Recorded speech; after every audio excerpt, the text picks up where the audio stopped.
I just so look to this plant as such a champion in the medicine that humanity needs at this time.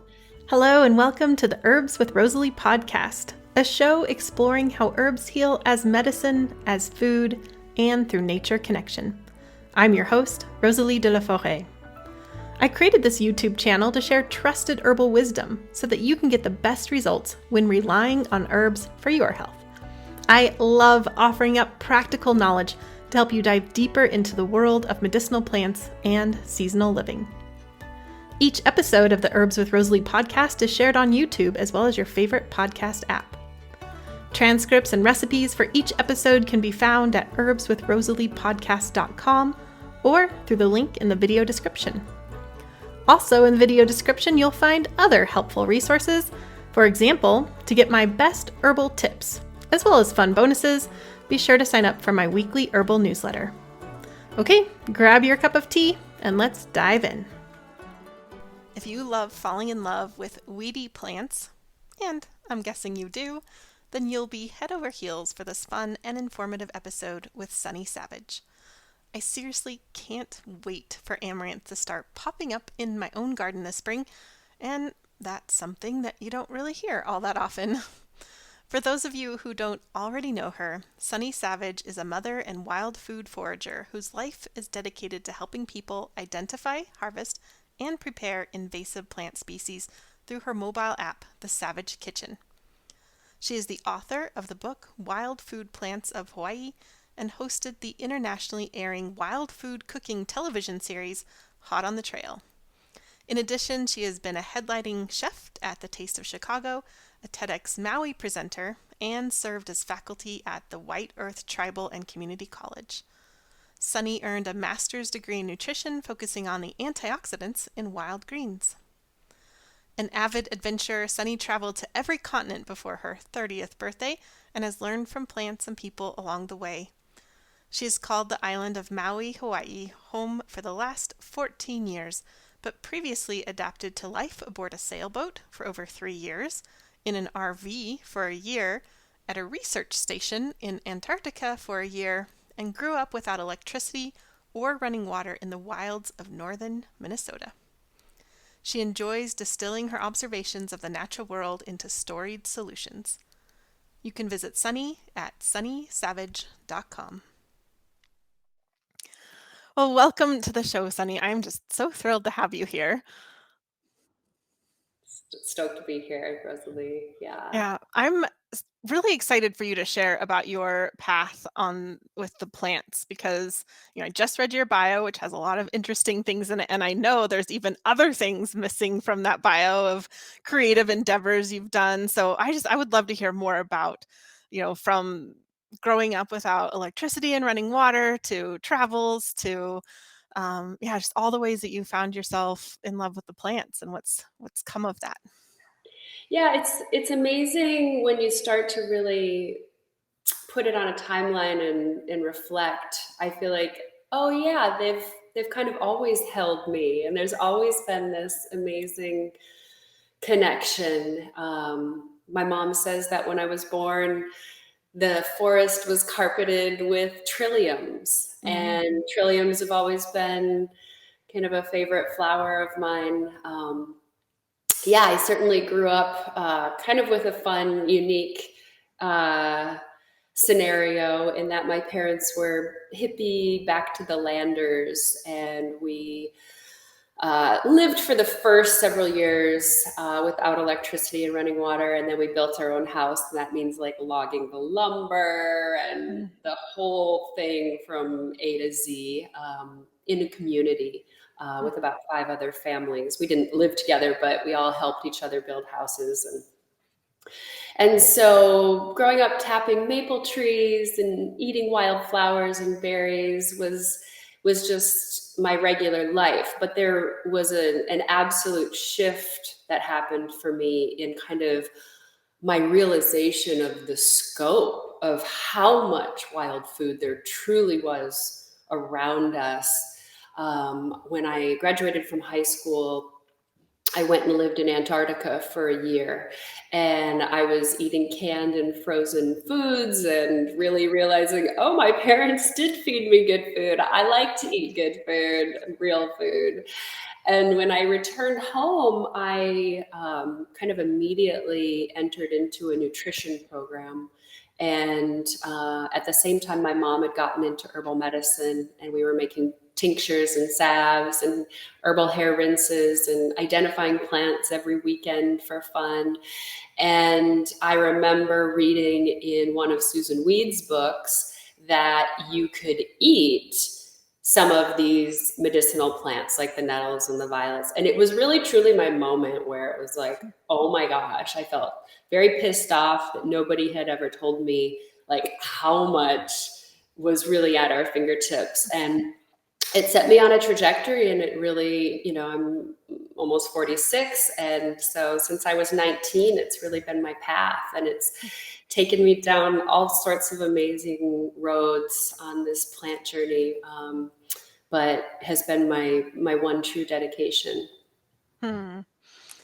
All of that is just so interesting. I'm like kind of chuckling to myself that canned food brought you to nutrition. And then, just kind of opening up wider and wider from there. Yeah. Yeah. You take something away, and then it really builds that awareness and that like, wow, I've got that respect for eating real food. Mhm. Well, you are very well known for wild foods in particular. And one thing I wanted to talk about is your textiles, because I just think that's something cool that I know about you. And just so maybe you could I'll just let you go from there about what you've done with textiles in the past. Yeah, I feel like a lot of my, oftentimes big moves in my life have been guided through dreams. And when I started working with the wild foods, we were tincturing nettle, and I always seemed to get a headache from it. And I really avoided nettle for many, many moons. And then I had a dream about making clothes from wild nettles. And so I woke up with this renewed, or curiosity towards nettles, and spent months trying to find anyone who was still doing kind of that ancient craft. And this would have been around 2006. And so I found the Kulung tribe in Nepal, who still traditionally harvests a nettle family plant, Girardinia diversifolia, and didn't want to support some child labor or something unknown to me. So I actually traveled there and documented their processing of the fiber, and started a clothing company that really was built around the wild nettle fabric. We also included milkweed fibers, and then kind of all of the other bamboo, organic cotton, tencel, eucalyptus fabric kind of things. And I then got into natural dyeing, and my family had a personal connection with an auntie who was not able to take penicillin, and the family lived in Algeria. And so they were taken under the wing, her care was taken under the wing of a local medicine man who used dyed cloth that was infused with herbs to treat her. And so this story had always kind of played, in my imagination.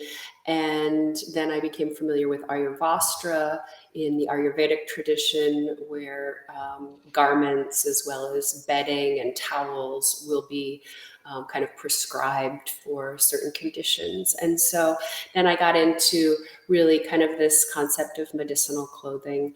I still keep up with the dyeing, but I kind of let go of the clothing company at this point. But it was a definite path for me, and I learned a lot along the way.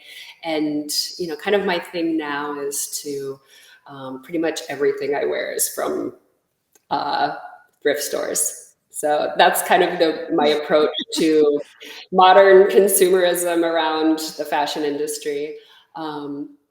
But occasionally, if I find some beautiful thing, that supports a local artisan or something like that, I'll go. But I'd say 85 to 90% of my clothing now just comes from the thrift store. Nice. Well, I remember when you kind of gave up walked away from the clothing, and you sent me fabric from that. And I brought this out. You'd sent me this beautiful fabric, and I just felt so honored to receive it. It was quite a big bolt, or, quite a lot of yardage. So I had it made into a bag, and I gave that to herbal students that I had. This is, I don't know, 2014 or something. It seems like it was a while ago, but it's just such a beautiful fabric, and something, I mean, it's lasted so well, and something I will treasure for a long time. So thanks for sharing that. I learned some things I didn't know My with that pleasure. story as well. My pleasure. And so now you work a lot with invasive plants and eating them up. So I'd love to hear about that as well as the plant that you've chosen for today.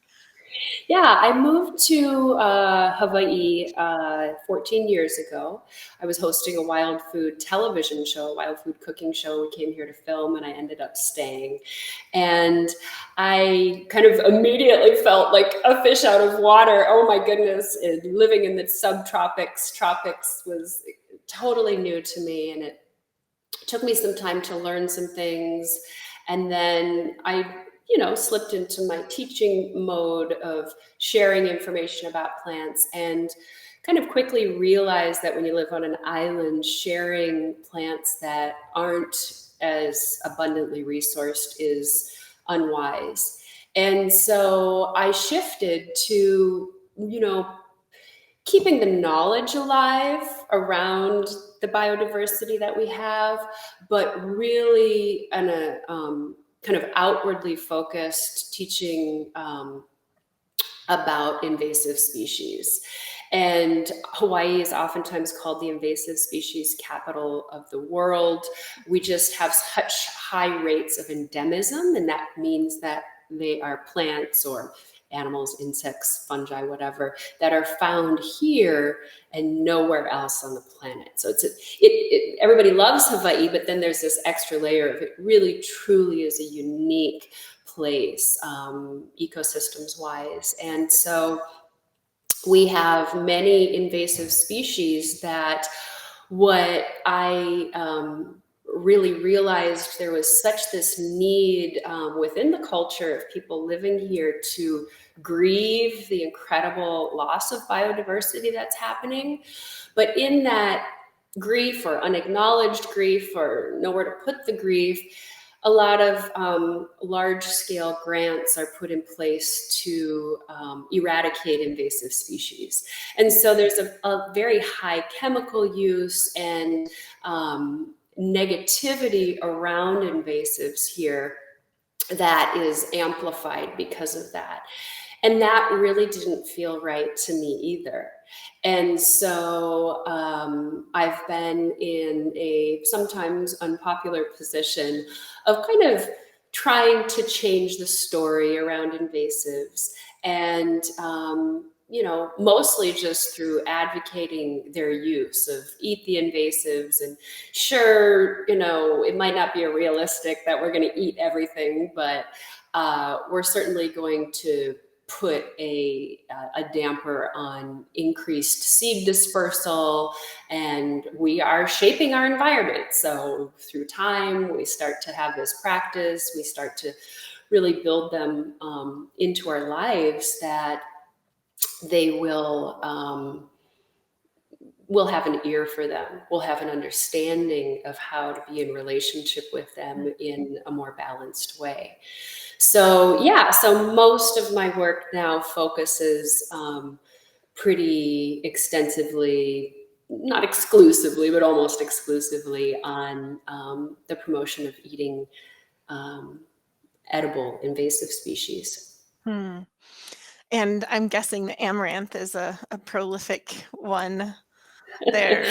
Indeed, it is. Yes, I really kind of sat on this question of which plant to choose because we're plant people, and these are very hard questions. Very hard. So yeah, we have spiny amaranth here, Amaranthus spinosus, which is uh, a pretty intense invasive of tropical and subtropical areas. Obviously, we see our zones changing, and this is certainly found in temperate areas as well now. But it is very much, in general conversation, people have a lot of negativity towards it. It's got the sharp double spines, and if you're trying to do any type of gardening, farming, this is where its presence is really especially felt in our industrial agricultural systems. And so I'm in my own personal journey. I did not have this plant. Certainly it was around, and I was eating it, but truly a few years ago, going through some health challenges of my own, then boom, the plant is everywhere. And so that old adage of like, look what's growing in your own yard, as the medicine you need. And so it really has become a close herbal ally. But I just so look to this plant as such a champion in the medicine that humanity needs at this time. It is overstanding the onslaught of chemicals. It's this weedy annual that is literally becoming glyphosate resistant, considered a super weed, meaning that it's like, I'm showing up for life and you're not really going to be able to stop that. And so for me, when there's something that has so much strength, so much joy and presence in just showing up over and over amidst the chemical onslaught, to me, when I eat that plant, that genetic transfer of information is happening. And I am therefore being informed on how to overstand that myself, because it's all connected at this point. Everybody wants to go to the mountaintop to harvest, a pristine wild food, but glyphosate is water soluble. It's found in Antarctica now. It's traveling and it's everywhere. And so eating these weedy invasives that are actually growing right where we're living and not having to travel out into remote wilderness areas, it has such a profound appeal to me at this time. And I just feel like we're in the sixth mass extinction, and humans, if we look out our windows, so much of the global population will have that plant. Mm-hmm. Will have that plant growing in vicinity of them. And how profound that it is spermatogenic. It increases, the motility of sperm and testes weight. So as we have over 8 billion people, but we're decreasing our fertility, and that's going down. So if we choose to be in relationship with it, it offers a wide, broad stroke of medicinal as well as nutritive effects for us. So I just truly am in awe of it and its tenacity for life. To be that like last one standing kind of thing, it's just really there. So yeah, I eat it on average, probably at least 4 times a week, sometimes more, sometimes maybe less, but it is hugely a part of my day-to-day. Well, that information download that you're talking about, Sunny, I just have this sense of like, I am resilient, and it just feels very reminiscent of, say, like dandelion too. We love that as herbalists, right? The dandelion poking out between the sidewalk cracks, and but this amaranth seems to have a very similar feeling and underlying message that comes with its gifts. Yes, we don't really have a lot of dandelion here in this. Right. Yeah. Yeah, you've got amaranth. I I do have lots of questions. One question I know will be one of the most common questions people are wondering right now, because I'm wondering it too, is there are many kinds of amaranth out there. I have one that grows all over my garden. I don't know the species name on that. I've never keyed it out. We just, people will call it common pigweed, and I just call it amaranth. But there's many, I'm sure, many, many different species out there. And are you aware if most or many of them can be worked with in a similar manner?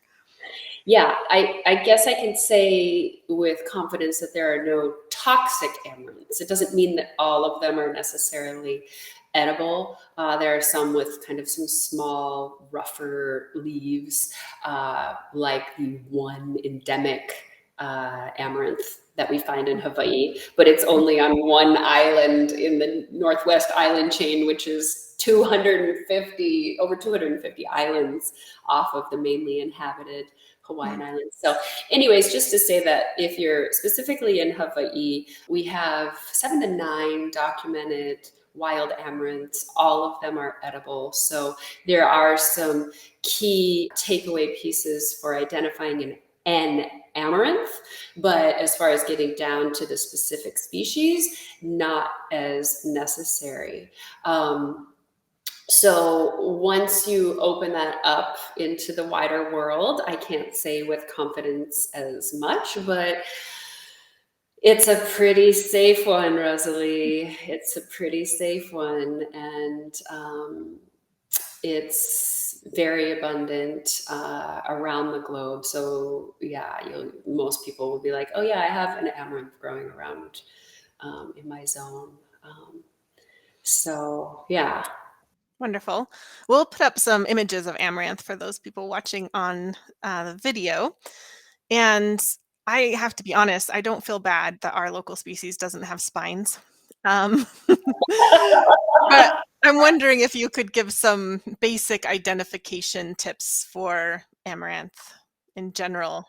Yeah, amaranth is an herb, so it's not going to be a shrub or a tree. So I'd say on average, not really extend past like hip height. There are some like a Palmer amaranth that can get quite tall as well as some of the showy ones that are grown in garden spaces. So there's some variability within amaranth, the Amaranthus, but it's got alternate leaves, but there is some variability within that. Like sometimes the new, like towards the top, the new growth can almost appear opposite leaves at times. So with the spiny amaranth here, it's really awesome because it has the double thorns at the leaf base where it meets the stem.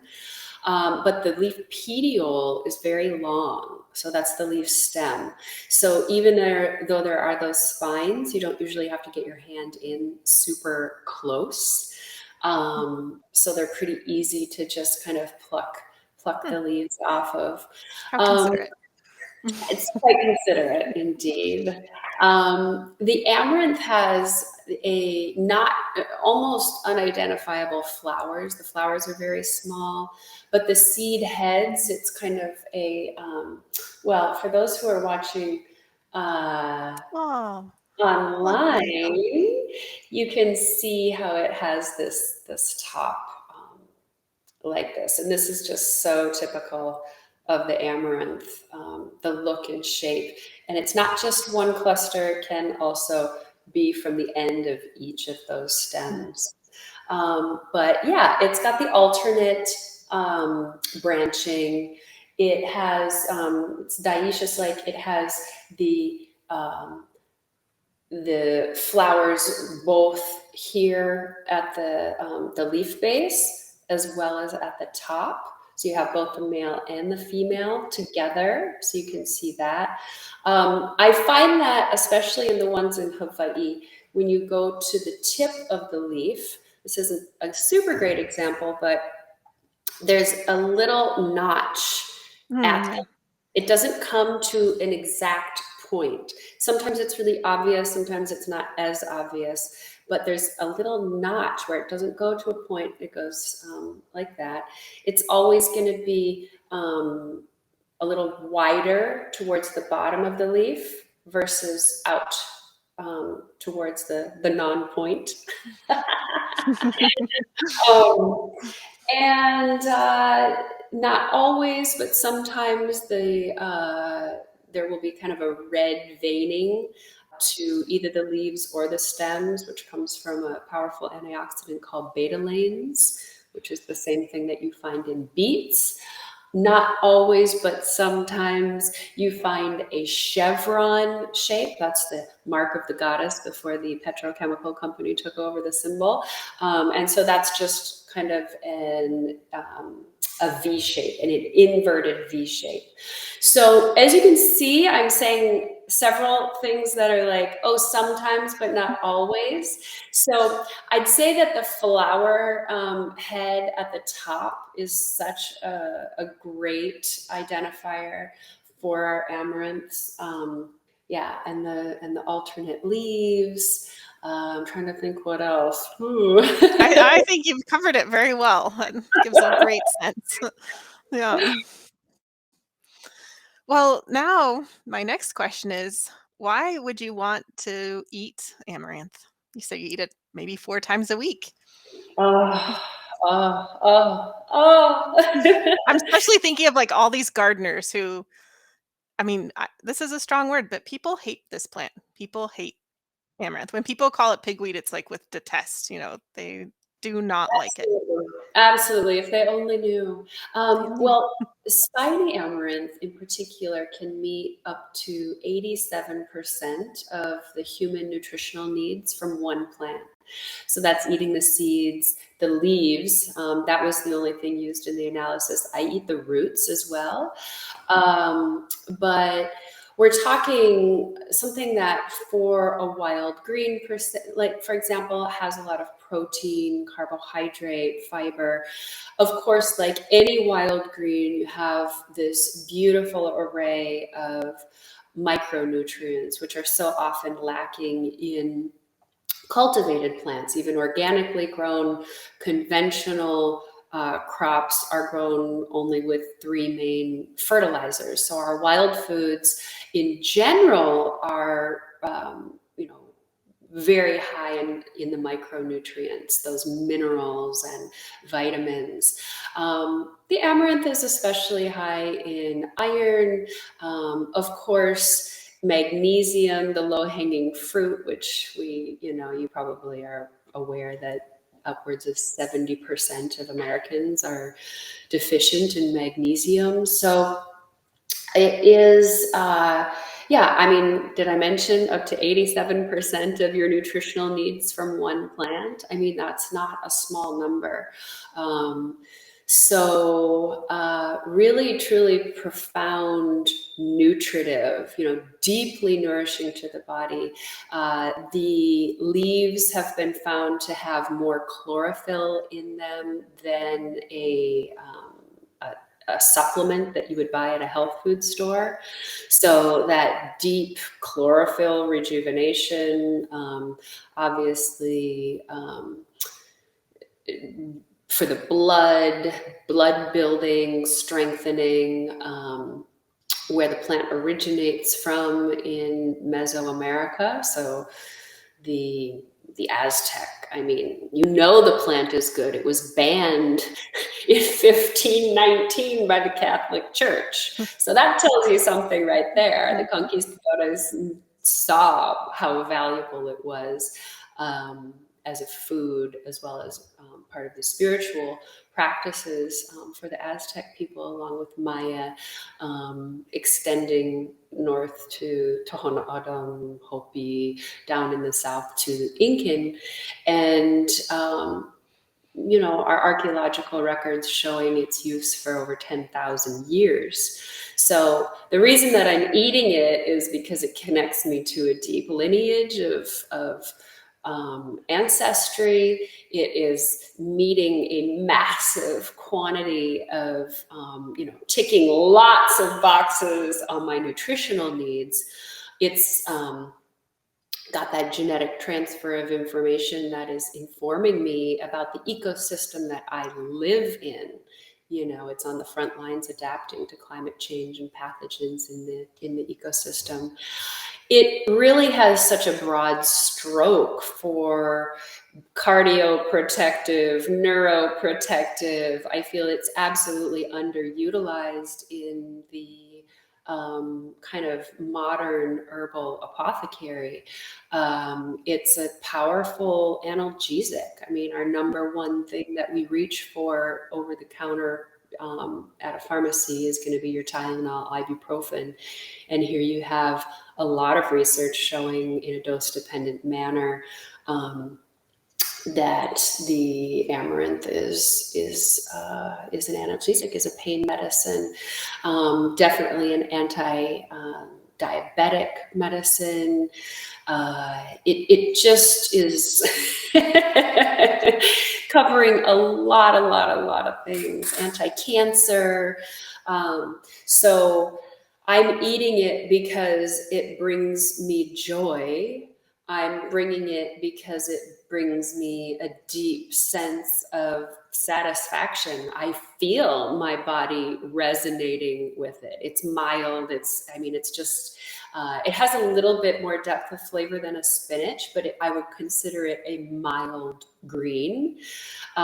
Very, very easy for people to, oh, I can get behind this one. You know, it's very easy to integrate into somebody who might not like other more strongly flavored wild greens. So it's just a real superstar that tastes delicious also. So That's a really nice endorsement. yeah. And I don't have to weed and water. I mean, I also have an over half-acre garden. I mean, I live in the subtropics, so it's more kind of permaculture style, perennial, you know, fruits and nut trees and things like that. But I eat, of course, all of the weedy plants that come up, and amaranth is one of those heavy hitters in that realm. And so, you know, I'm managing it through providing a little turned soil in my garden, but I see how much energy to grow from starts and then be out there weeding and then be out there watering. I mean, there is like virtually zero work other than loving it and offering that reciprocal, you know, kind of relationship of witnessing the plant, which is, you know, what I can offer it, sing its praises and be respectful and make offerings to it. But it, yeah, it's providing me with so much. It's such a dear friend. That's beautiful, Sunny. You know, in the beginning, you said maybe it's a little optimistic to think that we can eat all of our invasive weeds. But I feel like after that, you know, if you could just like get publicities with this and billboards, whatever, I think it could be done, you know. Like I'm like, yeah, I can't wait. Now I can't wait for my amaranth to be here. And I already loved amaranth. My work is done. My work is done. Well, one thing that people really love about you is your recipes, and I love the recipe that you shared for this because your Amaranth Ranch Rub. I'll let you describe it in just a second. But what I really love about this is it's something that people can make up in advance, and then they have this like way to impress, like a kind of like easy, like you know, someone drops by and you're like, oh, would you like some? You know, this cool dip, and you could just whip it up so fast. Like I love that kind of stuff of just the easy to make, easy to impress, and then everybody falls in love with amaranth. So people will be able to download the beautifully illustrated recipe card at herbswithrosaliePodcast.com. But I'd love to hear from you just a little bit about the recipe.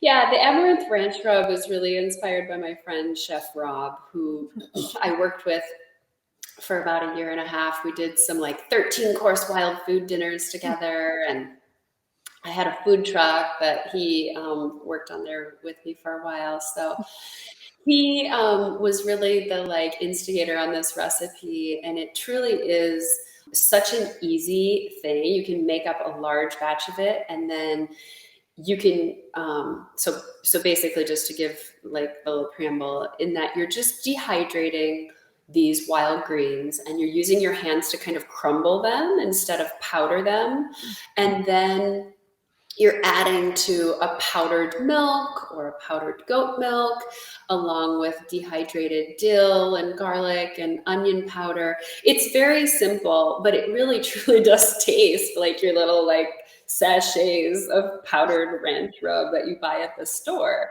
And you can utilize it in so many different ways, like on the fly, the quick, like, yeah, I have this potluck that I'm going to, or somebody's going to stop by, and I can mix it with my sour cream or my skyr or my vegan alternative, etc. Anything like that, to make a quick party dip. But you can also sprinkle it on top of a soup. You could also sprinkle it on top of a salad. You could also rub it on top of something that's going to be lightly grilled or lightly pan fried. So, obviously you can use your creative imagination with it, but it is extremely versatile, and it's just a powder that you're going to keep in a super airtight container and then be able to just pull that out whenever you want. So it has a great shelf life and a lot of versatility, and is such a great way to use some of those wild greens. And you're getting that, my motto has always been one wild food a day, just having that, at least I'm getting my one little wild thing in my day. What also strikes me about this recipe, Sunny, is that the ranch flavor is not one that's often associated with being like healthy or nutrient dense even. And the way you've packed in these wild greens, it's like explosively nutrient dense. So that's a cool thing too. It's a flavor people love, and you're just kind of amping it up in terms of nutrition. Yeah. Oh, and I wanted to say popcorn, you Oh, can also put it on your oh, you're popcorn. speaking my love language. Yeah. Yeah. Nice. Yeah, we eat a lot of popcorn at my house. And before we move on, I just wanted to mention, or I guess have you mention just different like simple ways to harvest the plant. Like you eat the fresh greens, the seeds. Just a Mhm. couple tips on that. Yeah, absolutely. So in the tropics, there are so few greens that I actually eat raw. We have a higher payload of pathogens, along with things like insects and snails, etc. So when you look, when you actually dive into the botanical or ethnographical kind of accounts, is that pretty much all indigenous people to the tropics and subtropics cook their greens. And I find myself absolutely gravitating in that way as well. So I pretty much exclusively eat amaranth as a cooked green, unless there's some scenario like the Amaranth Ranch Rub, where I'm taking my beautifully harvested greens, dehydrating and crumbling them. So when I do my cooked greens, I will harvest the greens, give them a quick rinse, and then I boil water, and then I just put them into boiling water for about 2 to 3 minutes. I'll strain off the water, and then once it's cool enough, I'll squeeze out any extra water with my hands, and then I can take that and add it to my omelet, or add it to my stir fry, or add it to my soup, or just eat with a splash of soy sauce or whatever it might be. So I predominantly eat amaranth as a cooked green. And then for the seeds, they're very small. So they're obviously very nutrient dense. So we don't have to think of like, oh, I need to harvest like over 50% of my diet in wild foods. No, that's not realistic in our modern times. And we, again, adding just even small amounts of these things actually does have a very large impact on your nutritional and eating food as medicine kind of status, so to speak, in the body. So for the seeds, I'll harvest them into a paper bag. They're just easy to kind of literally strip off. You just take it and strip them off, and then I put them into that paper bag, maybe let them dry out for just a little bit. And then I take a fine meshed strainer and you just kind of go like this. And typically most of the chaff that's surrounding the seed stays within the little colander, the fine mesh strainer, and the very small seeds fall below. And then I pretty much always have a hot skillet and I toast them. And I actually had some for my breakfast this morning. Of course I had to, where I have my wild amaranth seeds in combination with some organically cultivated amaranth seeds that I mix together. I toast them. As soon as they're done toasting, I put them in the blender, blend them up, and then put them back into the pan or the pot in this case with a little bit of water, a little bit of honey, a little bit of cinnamon, and that's kind of your typical atoll traditional drink or food or porridge kind of style of Mesoamerica, where the plant originates from. But the seeds could obviously be added to all kinds of things, and they pop up like a little puff, and the wild ones do just like the cultivated ones do. And then I also eat the root, and it's not like eating a carrot. You're not going to have some like big root that you're cutting up into beautiful, big chunks and pieces. I boil salted water, and then I put the root in there and I boil for about 5 minutes, depending on the size. Sometimes you can get quite large roots, which I might boil for a touch longer, but that 5-minute mark is really the sweet spot. And then I'll take my hand and pull off the outer skin of the root, just so that it's not messy and like kind of clogging up when I harvest the inside. So I just slip my hand over it. It's all softened, but then I can remove it.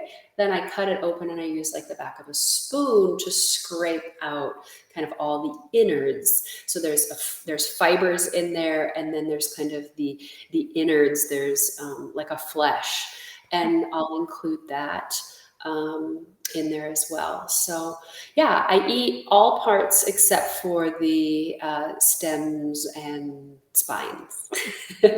Good call. Good call. Oh my gosh, that was so informative, Sunny. With such great tips too. I was also taught to always cook the greens. So I've always had them harvest them young and then cook them.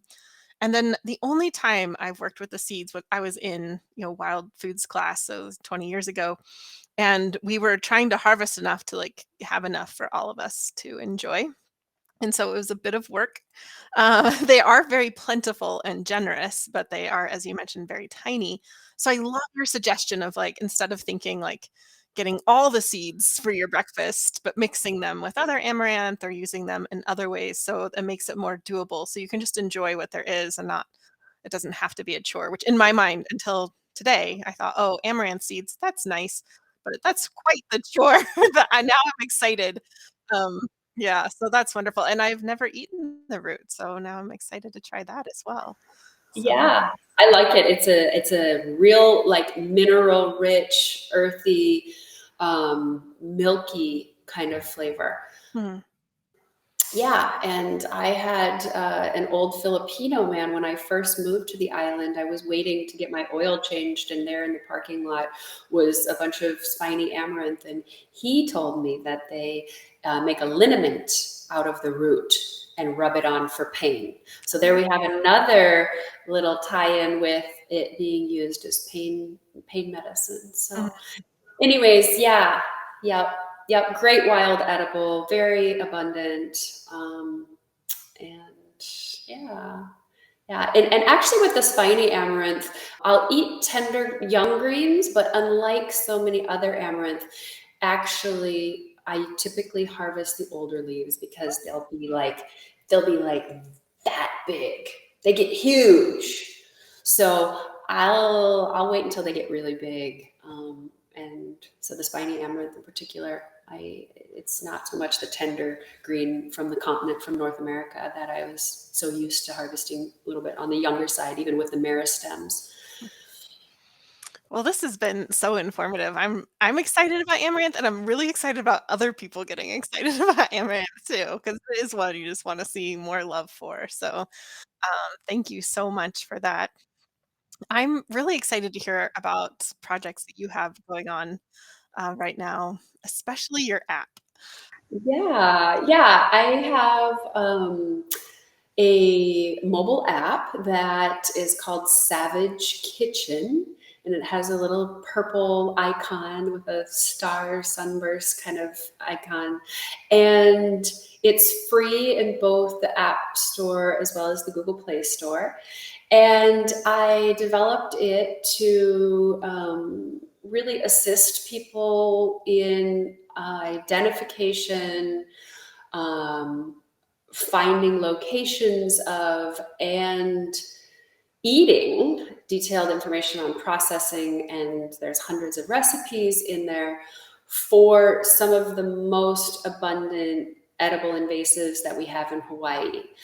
But I haven't spent any money on advertising, and yet people in other areas around the globe, because I chose plants that were super invasives in, on a global scale.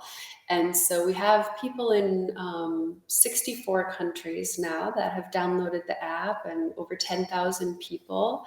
And it's really a citizen science effort to, people can actually, locate and pin using the mapping. There's really detailed instruction of, here's a bunch of photos of the plant.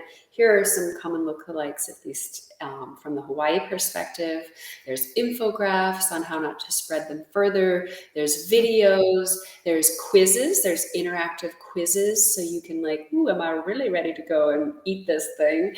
And yeah, just lots of detailed information along with the recipes as well. So it's been a fun journey. I feel really proud that it's always fun to take something from a concept and then bringing it in. And I've always been an early adapter to technology. I definitely feel like we need to get off the phone out in nature, and that's something that I speak a lot to in my book, Wild Food Plants of Hawaii. Now that you're out here, now that you think you've identified the plant, put the phone down and use your senses and tap into, what's happening around you without that. But the reality is that we do use these devices a lot, and, embracing the power of that as a potential tool to connect people. It's an avenue that I chose to go down. We'll see where it leads, but Well, what I'm thinking about right now, Sunny, is that so in my 20 years of being herbal focused plant lover, I've sold herbal products, make and sold herbal products. I've been a practitioner, teacher, author, and so I often looking back on that, I think, who am I going to be when I grow up as an herbalist? And with you, I feel like that tenfold. You have done such unique, eclectic things with the plants, just so creatively. It's been so fun to watch that over the years. And I love that you now are creating this app. Thank you also for making it available for Androids. I appreciate that. And yeah. yeah, so I'm excited for everybody to check out Savage Kitchen app. And will you say the title of your book again too? Sure. My book is Wild Food Plants of Hawaii. And is that going to be of main interest to somebody who lives in Hawaii, or is I'd say it would be tropical and subtropical focused. However, as you and I know, so many of these are global travelers. So probably upwards of nearly 50% are found in temperate zones, especially now. So it's relevant, as well as, practices of just kind of what foraging and the foraging lifestyle. I would say that when I moved to Hawaii, there's a larger sense of oh, there's coconuts and guavas and things that are out there. So there's a little bit more backyard gardening and awareness like that. But then there's so many wild foods that I was like, these are not being recognized. So the book is really, it's not like a Sam Thayer, like super detailed, piece on these plants, but it's more of like, let's get excited. Here are some fun tidbits and, some recipes and some beautiful photos, etc. So yeah, yeah. And then I have the deep dive on, I did want to offer like the plant monograph on steroids, for the plants that are in the app. So the app is free, but then I do have super detailed, like, 40 to 60 page long, very well researched plant monographs on those plants as well, which are available in my online store, sunnysavage.com. So yeah, I mean, just kind of like always working on doing education, and this is where I'm at right now with it. And yeah, yeah. Wonderful. Well, I'm enthusiastic and inspired about amaranth, and that just shines through with you. And I love that this is one of many plants that you share the love of. So, sunnysavage.com is a great place for folks to go and see more of your offerings. And before you go, Sunny, I would love to ask you my season 8 question, which I'm asking everybody. And that question is, what is your most important mistake in herbalism? Yeah, it's actually a pretty easy one for me to answer, and that was when I was about 19, 20. So just really learning the wider world of herbs and wild foods. And I had my eye on some bee balm. And Monarda fistulosa, I wanted to find this plant. I was like, oh, I can't wait until I find it. And found it and really, like, kind of like went crazy. My eyes were so big, and I harvested and harvested, and was probably singing and laughing and having a great time. But when I got home, I looked at the like basketfuls that I had harvested and just had that pit in the bottom of my stomach of like, I really effed up. Like, I harvested way more than I need. And here's this beautiful plant that is feeding the bees and pollinators and adding so much joy, especially I grew up in northern Minnesota, and there's not a lot of, like, I live in the tropics now, and it's like neon colors everywhere. But, this is this beautiful, vibrant pink purple that is adding like some real beautiful color to the landscape. And man, I felt like crap after realizing that I had over harvested. And I feel like it's a really amazing part of being able to educate around invasives right now, because not everybody had the auntie or grandma or trusted community member to teach them how, kind of those ethics of harvesting. And so you can learn that lesson in a much less devastating way to the ecosystem by, you don't want to like hamper somebody's enthusiasm, right? It's such an important part of this process to have that incredible joy when you're starting out. I felt joy when I found that for the first time, and I ID'd it, and I knew what it was.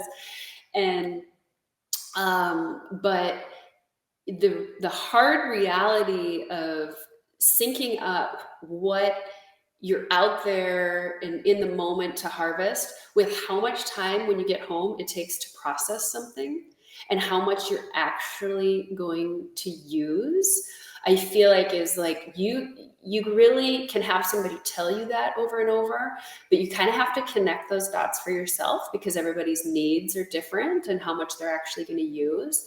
And so again, with a native plant from I was like sinking in that. I can, like, it still hits me when I think about it.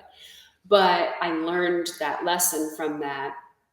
And I, concurrently feel like that's another really great gift of the invasives, is that people need to learn that lesson. They can only learn it through their own personal experience.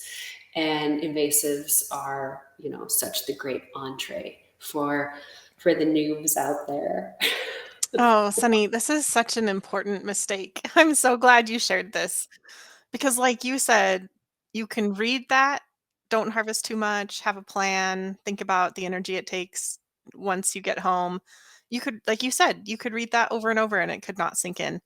And it does really, that is one of those things that can just take actual lived experience to fully appreciate. And so, yeah, this is just so important because there's the don't harvest too much lesson, but really to add on top of that and learn that through the process of invasive plants, which are not less deserving of respect, but makes less of an impact. Anyway, you've just shared that so beautifully, and I agree, a very important mistake, and I'm so glad that you shared that with us. Thank you. Yay. Yay. I love you, Rosalee. Thank you for all of your beautiful work. And it's just been such an honor to know you through time and to see your path and how exciting it's just been. You've really stepped into such a beautiful role in our herbal community, and I really appreciate you and all the work that you do. Aw, Sunny, that means so much coming from you. I feel the same way about you, and it's been an honor and it's exciting to watch all the different paths you've taken, and I look forward to seeing what comes with you as well. So, thank you so much for being with us today and for sharing so much wisdom about plants, about foraging, about invasives, and of course about amaranth. Yeah. All righty. Aloha. Thank you. As always, thanks for being here. Don't forget to head over to the show notes at herbswithrosaleepodcast.com to download your beautifully illustrated recipe card and get a transcript of this show. There, you'll also be able to sign up for my weekly newsletter, which is the best way to stay in touch with me. You can also visit Sunny directly at sunnysavage.com. If you want more herbal episodes to come your way, then one of the best ways to support this podcast is by subscribing on YouTube or your favorite podcast app. I deeply believe that this world needs more herbalists and plant-centered folks, and I'm so glad that you're here as part of this herbal community. Also, a big round of thanks to the people all over the world who make this podcast happen week to week. Nicole Paul is the project manager who oversees the whole operation, from guest outreach to writing show notes to actually uploading each episode and so many other things I don't even know. She really holds this whole thing together. Francesca is our fabulous video and audio editor. She not only makes listening more pleasant, she also adds beauty to the YouTube videos with plant images and video overlays. Tatiana Rusikova is the botanical illustrator who creates gorgeous plant and recipe illustrations for us. I love them. I know that you do too. Christy edits the recipe cards, and then Jenny creates them as well as the thumbnail images for YouTube. Michelle is the tech wizard behind the scenes, and Karen is our student services coordinator and customer support. For those of you who like to read along, Jennifer is who creates the transcripts each week. Xavier, my handsome French husband, is the cameraman and website IT guy. It takes an herbal village to make it all happen, including you. Thank you so much for your support through your comments, your reviews, your ratings. I read every review that comes in because they're like a little herbal love letter that brightens my day. Like this one.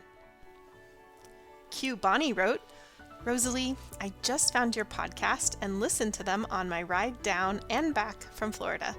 Wow, I learned so much and really enjoyed them. I hardly noticed that I drove 8 hours a day. Thank you, I love them." Thank you, Q Bonnie. Do you love this podcast? If you leave a review for me on Apple Podcasts, I may be reading your herbal love letter on the show next. Okay, you've lasted to the very end of the show, which means you get a gold star and this herbal tidbit. I belong to a community garden, and a few years back we had an intense heat wave that left us hunkering inside instead of out in the sweltering garden. Well, when we finally did make it one early morning, the weeds were absolutely amazing. Amaranth especially had grown almost as tall as me. We harvested loads of it and brought it home to the chickens to feast on. Now, of course, I wish I'd harvested more seeds like Sunny suggested. Sunny also briefly mentioned there's an ornamental or decorative amaranth, and these can be quite colorful and beautiful, and I'm excited to grow them this year to add to my garden flower bouquets. There's really so much to love about amaranth.